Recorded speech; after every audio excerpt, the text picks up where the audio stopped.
to music, the number 4, KLIQ at AOL.com. Once again, music at 4, the number 4, KLIQ.com.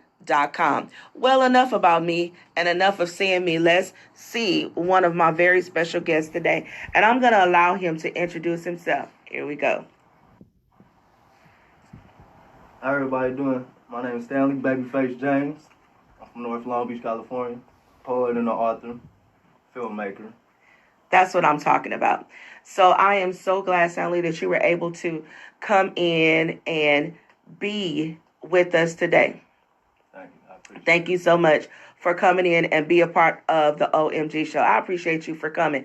Now, you have these books out here, and I would like if you can hold the books up so that everybody can see. You just not somebody sitting in here in the station. You sitting in here in the station with a story to tell. Yeah. Y'all check these books out. Check these books out. It's not even all of them. It's only 3. And he said this not all of them. This is my newest one, Uptown Renaissance. Uptown Renaissance is his newest book, okay? Yeah. All right, that's what I'm talking about. And you guys, if you want to listen to the show or want somebody else to listen to the show that can't see me by way of Facebook, have them go to Ustream.tv, look up KLIQ 1670, and they could just push the live button because I am on air live. Push the live button. And you can hear us. You can hear us. Violet said, I thank God for you, Shelly. You're a gift to us all. Prayers lifted up for all. Thank you so much for Violet. I really, really do appreciate that. And Ishmael, I don't know why you playing. You need to hurry up and get that music done. He over here, you know what I'm saying? We waiting. Stanley got his books out. He getting ready to get some poetry out. And so, Ishmael, we waiting on you. Hi, Cynthia. Hi, Rochelle. So tell us a little bit about yourself and how you got into writing. Well, I started writing probably like an early age, like around 12, 13. I don't know, my mom used to always like just say prayers and like little quotes and like from Martin Luther King and stuff, so I just always like jotted down. And then I used to rap, so then it all just was fun. Yeah, I used to rap in school. I thought that was cool. And then I don't know, it just really like just transferred into little short stories, poems, comic strips I try to do. So then probably like 6 years ago, I really being published and everything. First, I just started shooting my poetry to like every magazine contest I could do, poets and writers, the urban literacy contest, the rattlesnake contest, anything I could do I just send it. And if someone favorite, I really went in depth in that one. Like, cause I was going through like a hard time my last 6 years, like from the streets to like really trying to figure life out, become a man. And then this Uptown Renaissance, my newest one, I really put a lot into that one too. Like, just all my friends going to jail, dying, just life of a like, urban city kid, like. So I think those two had to be my like the ones that really hit me right now. Is it because you put your all into it, or you were able to put your heart into it and exactly how you were feeling into it? Yeah, pretty much like with my Uptown Renaissance, like I really just hold up a mirror against like America and just show them like how we really live in Long Beach, like where everybody think like we're just like some good kids and like we don't come from bad backgrounds and all that. Like, so I really just put my all into it, just show them like what it really is in Long Beach, That's what I'm talking about. And a lot of times what it takes somebody coming out and telling the truth and being honest exactly about what's going on and what they have been through in life.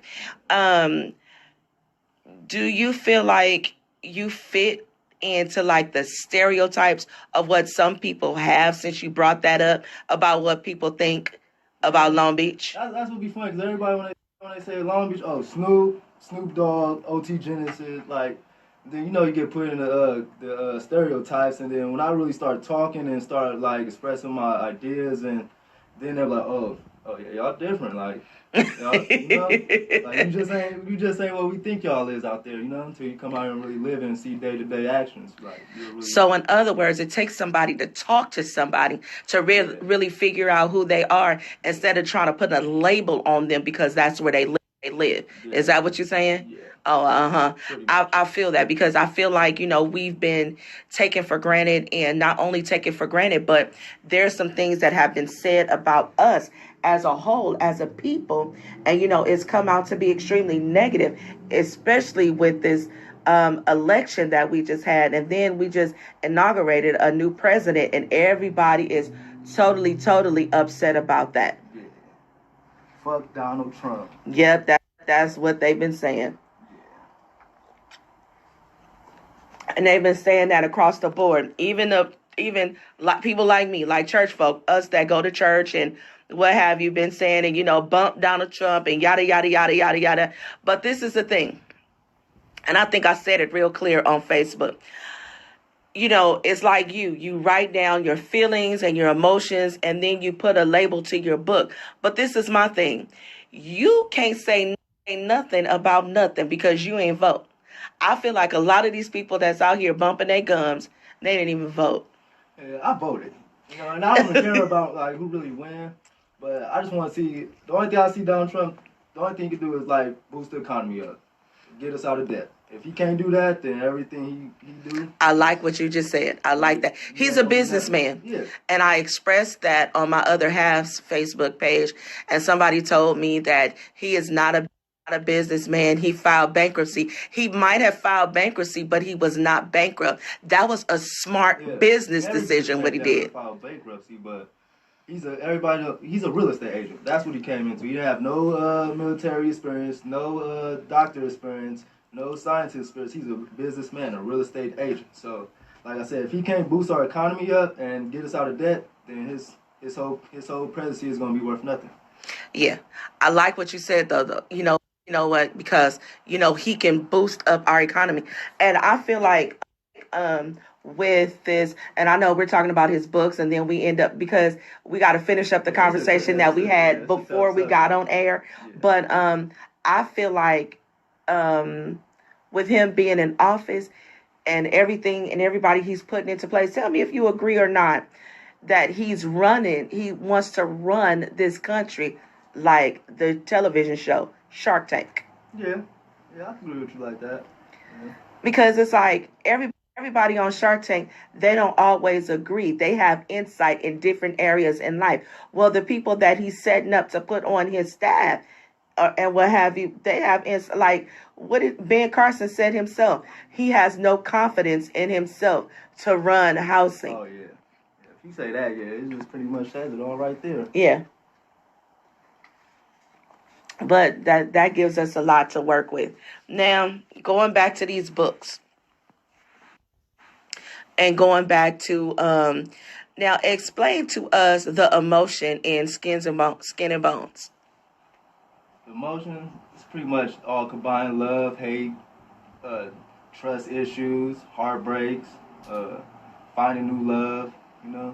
Skin and Bones is pretty much just everything that falls into a human body, like every emotion you could feel. Okay. Heartbreak, death. And how does that differ from the way you've written Uptown Renaissance? Uptown Renaissance, I didn't give no chill. Just went straight savage mode, like. Wow. This is really what it is. You're gonna hate it or love it. Wow. So you kind of like sugarcoated a little bit in Skin and Bones. But in Uptown Renaissance, it was like, you know what? It's time to give it the real. Yeah, exactly. Time to give it the real. I can respect that. I can respect that. Because you know what? You get your once upon a times. There was a girl named Mary that lived with her grandmother in a pot in the forest in a small cottage. There was this girl named Renee, and she was straight up from the hood, and they went downtown, and there was no money. She was on Section 8. Her EBT card had a zero balance. I could get with that. He said 2 baby daddies. Okay. So you kept it real. You basically told a story like what we live in right now. Yeah, exactly. Okay, that's what I'm talking about. I think that the readers can get with something like that better than they can, Mary went into the forest in search for Yeah. apples.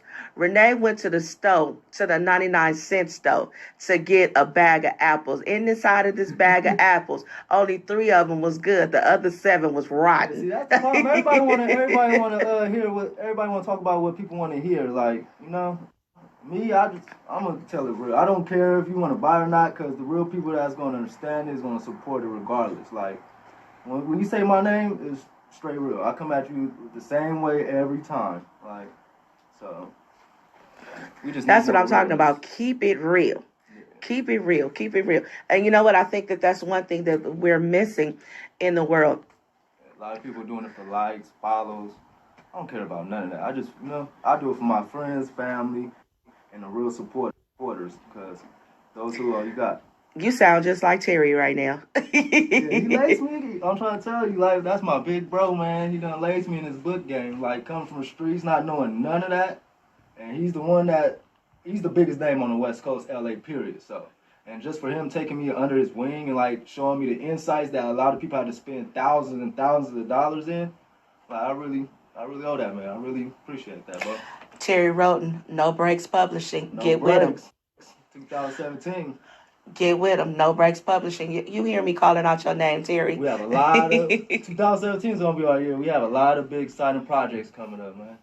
And you know what? That's awesome. I really can respect that.